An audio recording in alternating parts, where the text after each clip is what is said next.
So you've got this spreadsheet, right? It's just full of raw numbers from your dissolution study. We've all been there, staring at it and thinking, how do I turn this into something that makes sense? Well, you are in exactly the right place. Today, we're going to break down that whole process step by step and turn those abstract lab readings into a real story. Okay, so let's set the scene. You've put in the hours at the lab, you've run all your samples, and now you've got this sheet of absorbance readings. The big question is, now what? I mean, how do you actually take these numbers and turn them into something useful, like a nice, clean dissolution profile graph? Well, that's what this is all about. We're going to build that story together, one step at a time. All right, step one. And honestly, this is the foundation for everything. Before we even think about a formula, we got to get organized. So we're going to set up a simple table that'll help us keep track of every single calculation along the way. So here it is. This is what we're starting with. You can see we've got our time points for a 6-hour study, and right next to them, the raw absorbance values from the lab. Our mission is to fill in all those other empty columns. And just so we're all on the same page, the example we're using today is for a 120 milligram drug, and it's dissolving in 900 milliliters of medium. Got it? Good. Okay, time for step 2. This is where the magic starts to happen. We're going to take those absorbance readings, which, let's be honest, are pretty abstract, right? It's just how much light is getting through the sample. And we're going to convert them into something we can actually wrap our heads around: concentration. And to do that, we need a special key to unlock that information. And that key is the good old standard curve equation. This is something you'd get from your instrument calibration, and it's basically the Rosetta Stone that connects absorbance and concentration. It looks simple enough, right? Just y equals mx plus c. In our world, y is the absorbance reading we already have. The m and c, the slope and intercept, are just constants from your calibration. And x? Well, x is the treasure we're looking for. That's our concentration. So, how do we get x by itself? It's just a little bit of high school algebra. We're just going to shuffle things around a bit to solve for x. You take your absorbance, y, subtract the intercept, c, and then you just divide that whole thing by the slope, m. Boom! That's it. That's our formula-defined concentration. And check it out. Here's what happens when we put that formula to work. We've just plugged it in for every single absorbance reading, and voila! We've turned those abstract light measurements into real, tangible concentrations. This is a huge first step. We've officially made our data mean something. Okay, on to step 3. So we've got our concentration in micrograms per milliliter, which is great, but it's only one piece of the puzzle. What we really need to know is the total amount of drug that's dissolved in the whole vessel, all 900 milliliters of it. And guess what? There's a pretty simple formula for that too.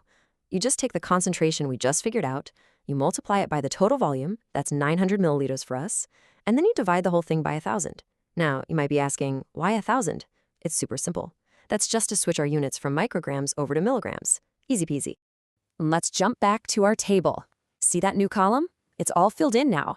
So each of those numbers is the actual weight of the drug floating around in the vessel at that exact time. This is getting good, right? But, and this is a big but, we're not done yet. There is an absolutely critical detail that we have to deal with next. All right, step 4. And I need you to lean in for this one, okay? Because this is where most people get tripped up. It's the cumulative step. We're about to adjust for what actually happens in the lab during sampling, and getting this right is, I'm not kidding, the key to the whole thing. So, for our very first time point, at hour 1, life is easy. The total amount of drug that's been released is just, well, it's the amount we calculated, 5.43 milligrams. Nothing tricky yet. Okay, now let's look at hour 2. Our calculation tells us there are now 10.75 milligrams of drug in the vessel, so clearly more has dissolved, which makes sense. But wait a second. Is that 10.75 milligrams really the total amount that has come out of that tablet by the 2-hour mark? The answer, and this is so important, is no. And figuring out why, that's the whole game. Here's the deal. Remember how we got that reading at hour 1? We had to physically pull out a little bit of the liquid to test it. Well, that little sample had drug in it, right? And we didn't put it back. So if we don't account for that missing drug, every single one of our following calculations is going to be wrong. It'll be too low. So what we have to do is add back the amount of drug we took out in the previous sample. It sounds complicated, but the process is actually super simple. Here's what you do. First, you take the amount you just calculated for the current time point. Second, you add to it the amount of drug that was removed in the sample from the last time point.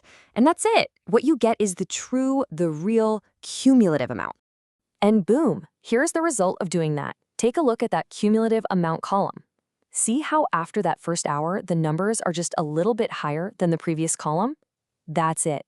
That's the correction. This column is the real story. It's the total amount of drug that has escaped the tablet over time. This, my friends, is our big aha moment.